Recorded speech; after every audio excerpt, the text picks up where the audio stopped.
Hey guys, you're welcome to my YouTube channel. Hi, I'm Charles Ishas and I am delighted to have you here. In this video tutorial, I'm going to I'm going to show you how I went from this to this. Without further ado, let's get started. So after importing your image to Photoshop, you have to come down to your adjustment layer here, click it and come to color lookup, then load 3D load or load whatever the name is. You're going to scroll down to Moonlight 3D Hell. Now you have that, lock your layer and simply click Ctrl Shift N and change the mode to color dodge, fill with black, and that's okay. Or you can simply do that by coming to new layer here and going to G to add fill to it, but then this is just a shortcut. Alright, so the next thing you're going to do is to click B to go to your brush tool, leave the size at 1000, then the hardness at 0, and click on this your new layer. Don't forget to change the blend mode to color dodge.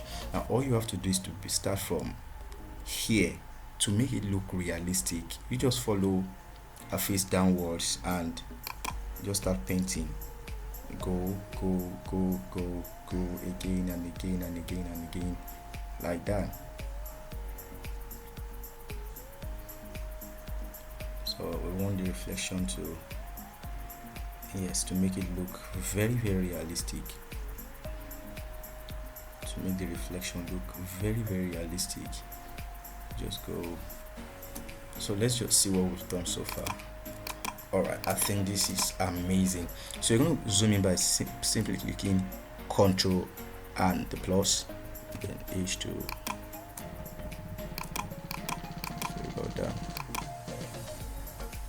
Alright, so back on my brush tool, reduce the size to, I think something 200 should be fine. I want to make it look realistic by painting right inside of. You can reduce it again to, I think 50 will be fine. Just continue. Again, let's do the same thing for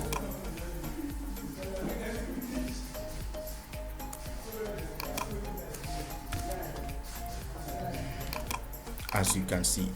So this was how I went. So you can just shift this and a group. So this was how I went from this to this. Don't forget to like this video, subscribe to this channel, and leave a comment below.